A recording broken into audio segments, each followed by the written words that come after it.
Olá pessoal, meu nome é Luiz Rosman, sou médico oftalmologista especialista em retina e gostaria de agradecer esse convite do Retina Brasil, especificamente o Retina Campus, no nome da Silvia Elizabeth, que é nossa amiga, extremamente atuante nessa luta, nessa empreitada dos pacientes com baixa de visão.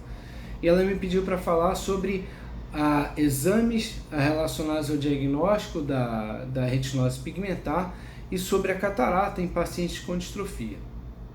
Então a retinose pigmentar é a distrofia mais comum, uma das mais importantes do nosso estudo de alterações genéticas da retina, e ela tem vários genes, né? Ela é multifatorial, vários genes podem causar o fenótipo retinose. O fenótipo quer dizer o aspecto clínico, bem como um gene, às vezes a alteração do gene pode causar diferentes fenótipos, diferentes aspectos clínicos. Então é difícil a gente saber pelo exame do fundo do olho. A gente fala, esse paciente tem retinose pigmentar, mas qual o gene que está alterado? Só fazendo teste genético, porque vários genes podem estar alterados. Mas o que existe de mais ou menos comum, por isso que a gente denomina que um paciente tem uma retinose pigmentar, é o aspecto clínico do diagnóstico, né? Então, o mais importante do diagnóstico é realmente o aspecto clínico. É quando a gente examina a retina, o que a gente vê?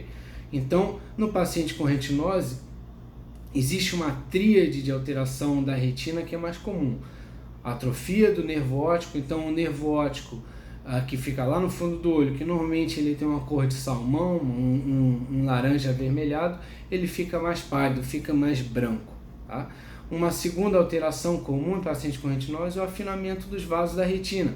Então os vasos da retina têm um certo calibre, que é mais ou menos comum em relação a todas as pessoas, e nesse paciente com retinose, esses vasos ficam bem fininhos, às vezes ficam até difíceis de ver.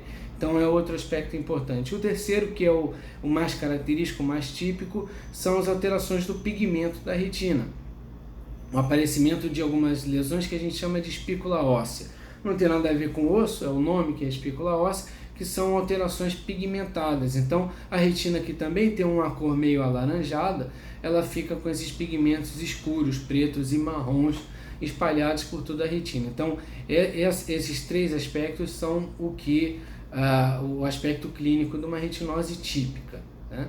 E ainda que o paciente tenha retinose pigmentar, ele pode desenvolver a baixa de visão por outros motivos. Por isso que é muito importante a gente fazer alguns exames, além de simplesmente diagnosticar, e por isso que é muito importante, ainda que hoje não tenha um tratamento para todos os tipos de retinose pigmentar, que o paciente acompanhe. Então, não é incomum a gente ver alterações na mácula, que é o centro da retina. E essas alterações na retinose, elas podem aparecer como um edema, um inchaço na mácula, no centro da retina, e bem como outra alteração que a gente chama de membrana epirretiniana. Todas essas duas alterações a gente diagnostica, lógico, a gente desconfia pelo exame de fundo de olho, mas o diagnóstico, vamos dizer, quantitativo, que a gente consegue medir as alterações, é feito através de um exame chamado tomografia de coerência óptica, ou tomografia da mácula, ou simplesmente OCT, como a gente acaba chamando, que é a abreviação do nome em inglês desse exame. E nesse OCT a gente consegue confirmar o diagnóstico do edema de mácula ou da membrana epirretiniana, quantificar e indicar o tratamento, né? Então existem alguns tipos de tratamento para edema de mácula, desde medicação oral até medicação intraocular, em alguns casos mais selecionados, bem como o tratamento da membrana epirretiniana, que nesse caso é cirúrgico. Então a gente faz uma cirurgia para remover a membrana epirretiniana.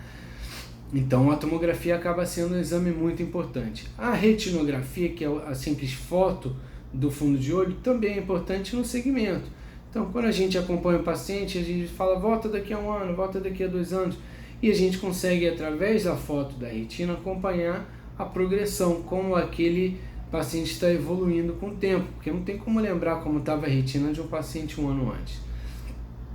Outro exame que pode ser importante na retinose pigmentar é o campo visual. O campo visual, a retinose às vezes tende a afetar a periferia da visão inicialmente, então o campo visual você consegue determinar aonde está essa lesão de campo e também fazer o segmento, né? Ver se está piorando com o tempo.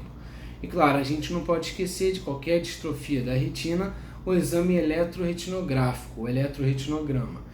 Então, através do eletroretinograma, isso ajuda a gente no diagnóstico diferencial, né, com outras distrofias, com outras alterações na retina, e também ajuda no diagnóstico diferencial e numa quantificação do status de sensibilidade macular, macular e retiniana, né, o quanto que aquela retina ainda tem de célula viável, vamos assim dizer.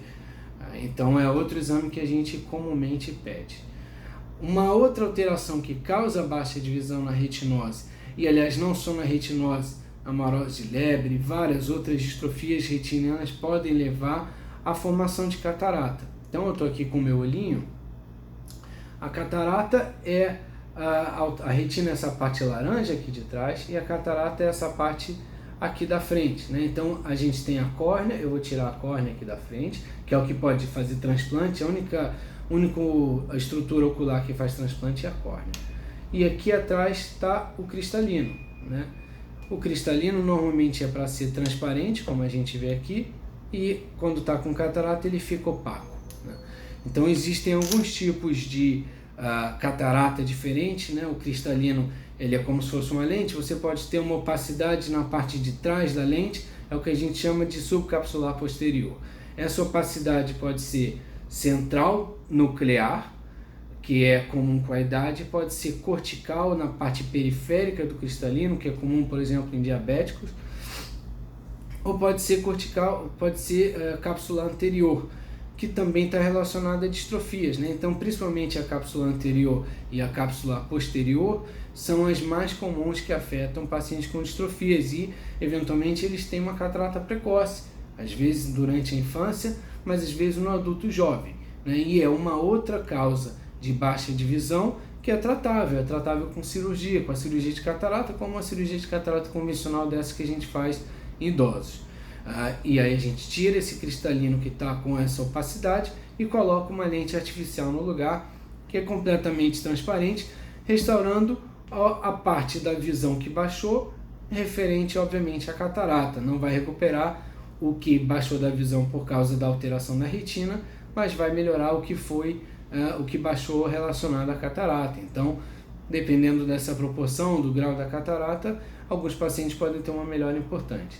Então é isso, não vamos desanimar, tem que continuar acompanhando, tem que acompanhar anualmente, porque além da distrofia, a gente tem outras alterações na retina e no olho de forma geral que podem acontecer e que a gente pode tratar e pode ter alguma recuperação da visão.